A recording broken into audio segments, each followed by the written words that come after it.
Topic ये हो गया लेंथ ऑफ टेंजेंट।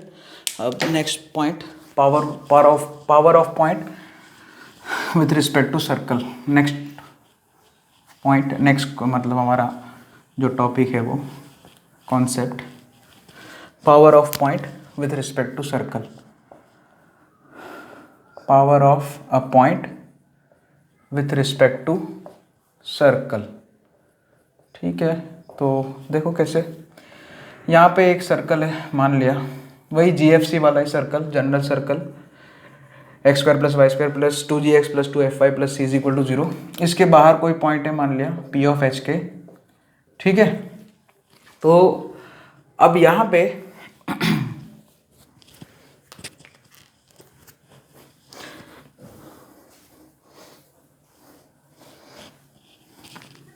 एक मिनट, हाँ, अगर यहाँ पे ये P में से एक ऐसे मैं रैंडम सेकंड बनाता हूँ, P पॉइंट में से एक सेकंड बनाया मैंने, वो सर्कल को दो पॉइंट पे कट कर रहा है, सेकंड है इसलिए 2 पॉइंट पे कट करेगा।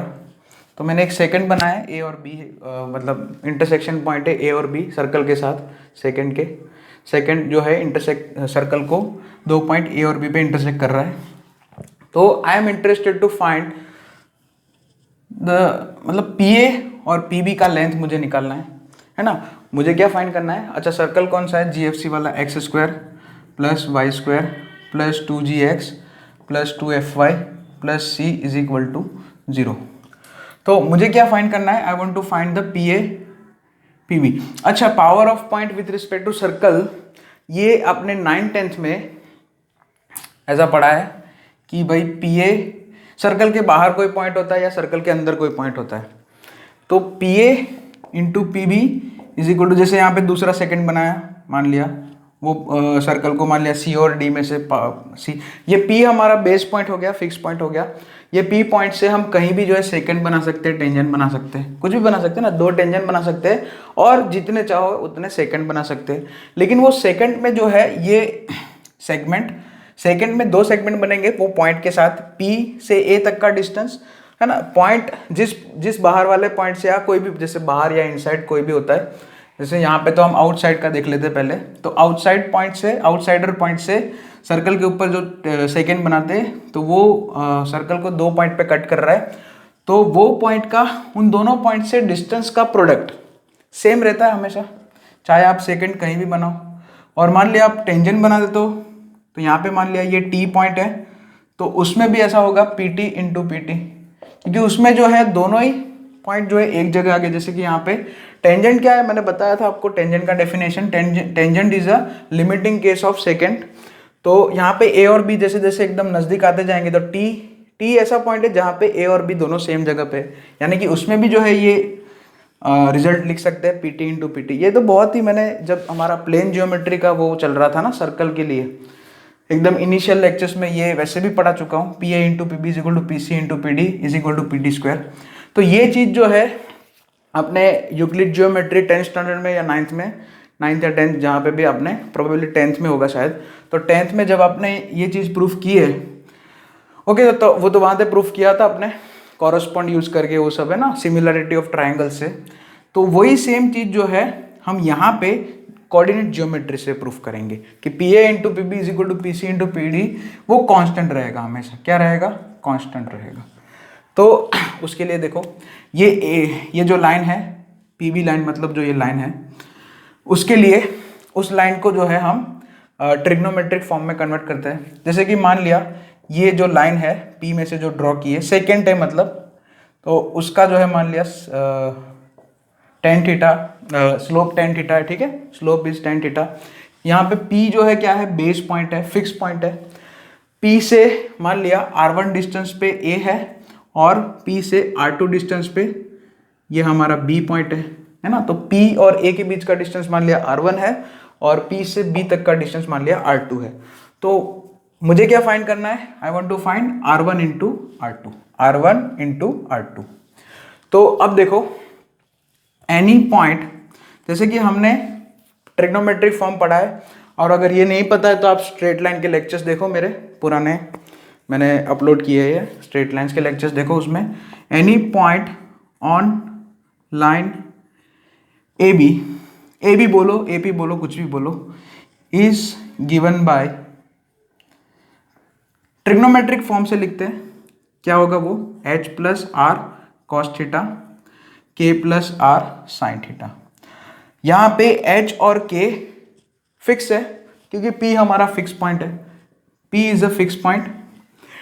Tan theta, theta slope, theta variable नहीं है यहाँ पे क्योंकि यहाँ पे स्लोप है, ये लाइन तो फिक्स ही है ना, ये लाइन तो हमने फिक्स ही कर दी अभी, तो थीटा तो वेरिएबल नहीं है।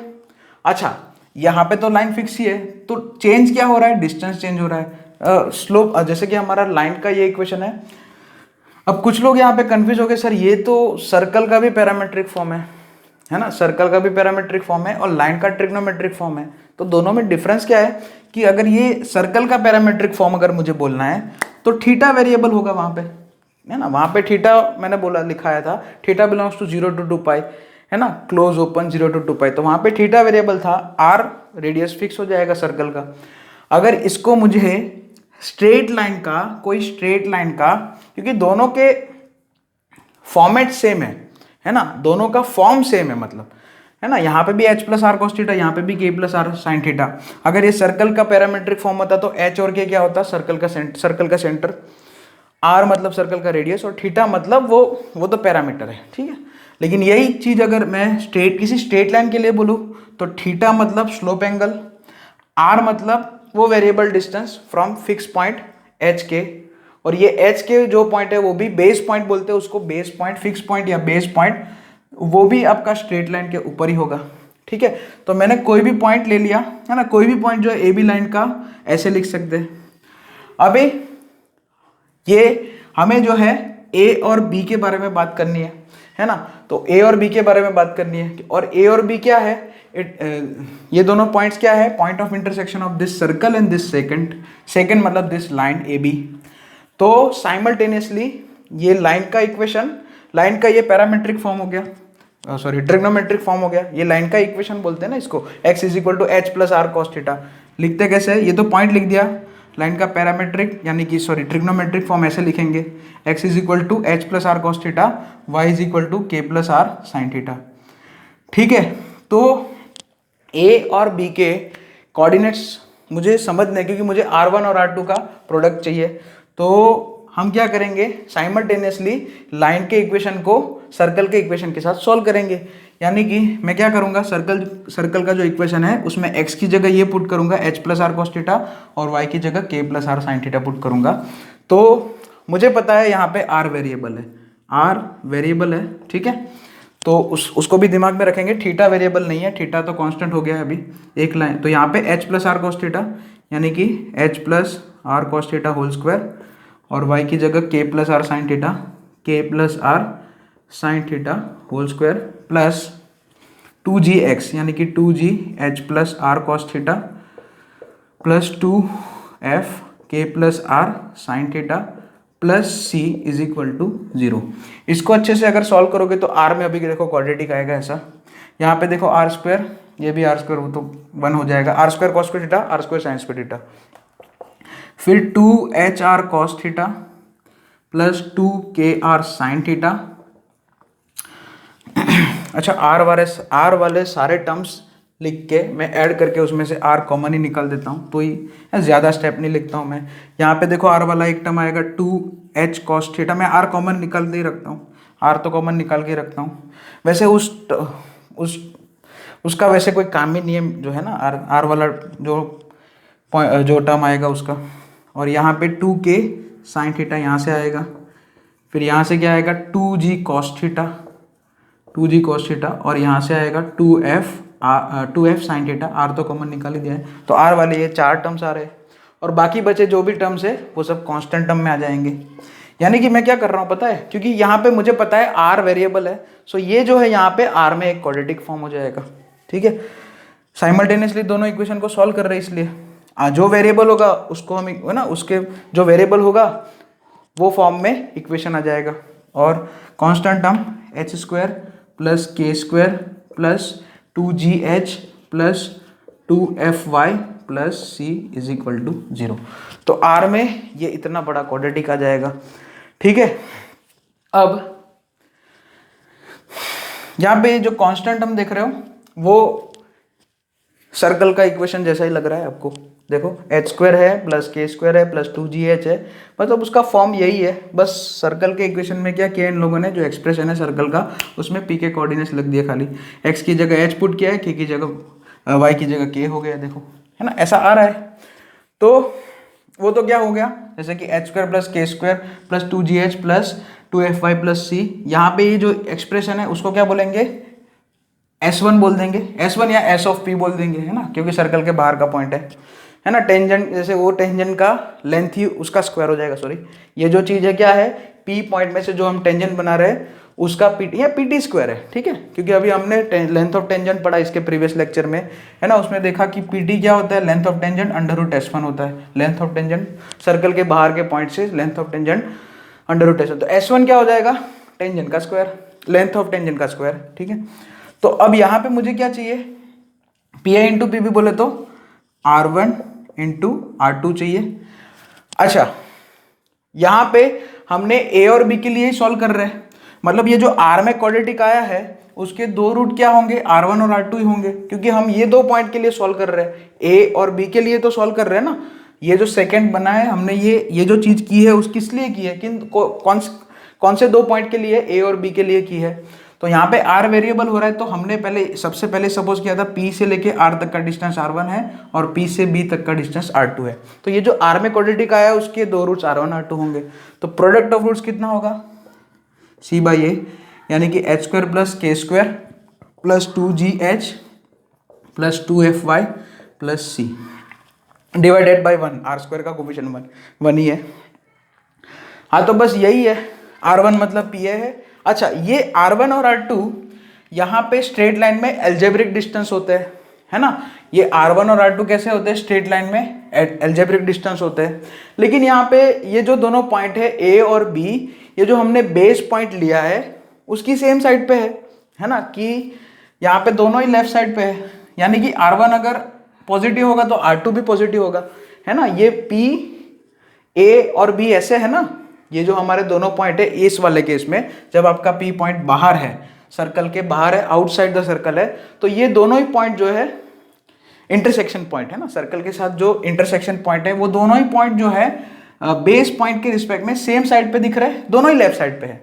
सो R1 और R2, अगर R1 पॉजिटिव लिखेंगे तो R2 को भी पॉजिटिव बोलेंगे, R1 greater than 0 R2 greater than, ये अगर आपको समझ नहीं, ये सब दिक्कत होगी समझने में, मुझे पता चल रहा है आपको, क्योंकि ये जो है इसके लिए आपको स्ट्रेट लाइन का वो वाला लेक्चर्स देखने पड़ेंगे, ठीक है। मैं डिस्क्रिप्शन में उसका लेक्चर का लिंक जो है मैं रख दूंगा, वो ट्रिग्नोमेट्रिक फॉर्म का, क्योंकि सर ये R1 ये सब क्यों है, ठीक है। अगर आपको पता नहीं चल रहा है तो मैं डिस्क्रिप्शन, इस वीडियो के डिस्क्रिप्शन में वो जो स्ट्रेट लाइन का ट्रिग्नोमेट्रिक फॉर्म है उसका, उस लेक्चर का लिंक जो है उसमें लिख देता हूँ। तो यहाँ पे अगर वही मैं बोल रहा हूँ कि बेस पॉइंट के रिस्पेक्ट में दोनों ही पॉइंट लेफ्ट साइड पे है, तो R1 अगर पॉजिटिव तो R2 भी पॉजिटिव, तो अल्टीमेटली R1 R2 पॉजिटिव आएगा, और R1 अगर नेगेटिव होगा तो R2 भी नेगेटिव होगा, क्योंकि दोनों सेम साइड पे है, तो R1 R2 भी नेगेटिव होगा, सॉरी R1 R2 फिर भी पॉजिटिव होगा।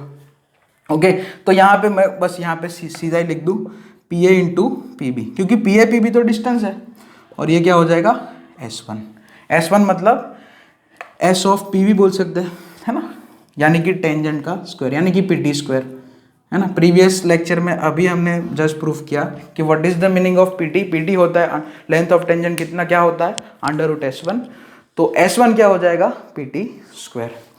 अच्छा यही पॉइंट अगर मैं ऐसा बोलूँ कि सर्कल, अच्छा यहाँ पे ये बात तो हुई नहीं, बेस पॉइंट तो कहीं रख सकते हैं हम, यहाँ पे ये जो हमने थियोरी है जो पूरा सॉल्व किया उसमें बेस पॉइंट के बारे में तो बोला ही नहीं। बेस पॉइंट जो है यहाँ पे एच कामा फिक्स, यहाँ पे फिक्स है ना, एच कामा के जो है यहाँ पे फिक्स किया बाहर, तो मैं से अंदर से फिक्स करूँ, अगर मैं अंदर फिक्स करूँ जैसे कि, ठीक है, यहाँ पे ध्यान देना, अगर बेस पॉइंट जो है अगर मैं ऐसे अंदर लूँ P ऑफ H के, ठीक है, फिर भी सेकंड बनेंगे दो, सॉरी एक सेकंड, दो इनफाइनाइट सेकंड बनेंगे, टेंजेंट एक भी नहीं बनेगा, ठीक है, फिर भी सेकंड बनेंगे। यहाँ पे भी हम सपोज कर सकते हैं कि इस जो ये जो लाइन है, यानी कि जो सेकंड है उसका स्लोप tan थीटा है, P is the base point, ठीक है, P ऑफ H के इज द बेस पॉइंट, तो ये तो हमने पावर ऑफ पॉइंट, मतलब ये जो थियरी है मैंने बोला था कि दोनों के लिए वर्क करेंगी। पी कहीं भी हो सकता है, पी जो है इनसाइड द सर्कल भी हो सकता है, तब भी ये वर्क करेगा। P A into P B is equal to P C into P D, है ना, कांस्टेंट रहेगा, है ना। Product of segments form by secant with base point to the point of intersection of secant will be same, है ना, constant रहेगा, ये constant रहेगा। आप सेकंड कहीं से भी बनाओ, जैसे यहाँ पे ऐसे सी डी बना दिया, ये सी पॉइंट ये डी पॉइंट, है ना, सी डी सेकेंड बना दिया जो कि पी में से पास कर रहा है, तो थियोरी तो वही रहेगी, है ना, ये पूरा तो कैलकुलेशन वही रहेगा, है ना। ये जो ये एनी पॉइंट है ना, ये तो सही है। इस ए पी लाइन को, ए बी लाइन जो है उसको हमने बोल दिया ये ट्रिग्नोमेट्रिक फॉर्म में, और फिर इस ए और बी के कोऑर्डिनेट्स के लिए हमने साइमल्टेनियसली दोनों इक्वेशन को सॉल्व किया, फिर से इक्वेशन वही आएगा। लेकिन लास्ट में जाके यहाँ पे प्रॉब्लम होगा। क्या प्रॉब्लम होगा? क्योंकि R1 और R2 के बीच में यहाँ पे थोड़ा देखिए, R1 और R2 है, उसमें थोड़ा R1 R2 एल्जेब्रिक डिस्टेंस है। R1 मतलब PA, R2 मतलब PB। क्योंकि यहाँ पे ऐसा है कि ये जो A और B दोनों पॉइंट्स है, P के रिस्पेक्ट में अलग अलग साइड पे है, ऑपोजिट साइड पे है। यानी कि R1 अगर पॉजिटिव हुआ तो R2 नेगेटिव होगा, तो अगर R1 नेगेटिव हुआ तो R2 पॉजिटिव होगा। दोनों R1 और R2 जो है ऑपोजिट साइन के होंगे, क्योंकि A और B जो है बेस पॉइंट की रिस्पेक्ट में ऑपोजिट साइड पे है, इसलिए एक लेफ्ट साइड पे, दूसरा राइट हैंड साइड पे। तो यहाँ पे कुछ नहीं करेंगे, हम मॉड लगा देंगे और कुछ नहीं करेंगे, ठीक है। और क्योंकि यहाँ पे, अच्छा पहले वाला आप पहले लिख देना, पहला केस मतलब आउटसाइड वाला केस लिख देना, उसमें मॉड लगा तो कोई फर्क नहीं पड़ता है ना। तो अगर P इनसाइड होता है, जब इफ P लाइज इनसाइड, तब हमें ये पता है कि S1 लेस देन 0 होता है, ठीक है। तो ये जो PA इंटू PB लिखा है, PA इंटू PB लिखा है, उसको हम बोलेंगे माइनस S1। क्यों माइनस साइन लगाया? क्योंकि S1 खुद नेगेटिव है, S1 तो खुद नेगेटिव है, क्योंकि P इनसाइड द सर्कल है ना, position of point with respect to circle के हिसाब से S1 लेस देन 0 आएगा। लेकिन PA इंटू PB तो वो तो क्या है, डिस्टेंस का प्रोडक्ट है, वो तो नेगेटिव नहीं आ सकता है। तो इसको यहाँ पे ऐसे एडजस्ट करने के लिए यहाँ पे माइनस साइन लिख दिया, है ना। तो P अगर इनसाइड लाई कर रहा है, सर्कल के इनसाइड लाई कर रहा है, तो माइनस S1 हो जाएगा। और P अगर आउटसाइड है, तो ये वाला थियोरी तो पहले ही बोल चुके हम, है ना। तो यहाँ पे मॉड R1 R2 हो गया, ये क्या होगा, मॉड्यूलस R1 R2, ठीक है, क्लियर। ये हो गया power of point with respect to circle.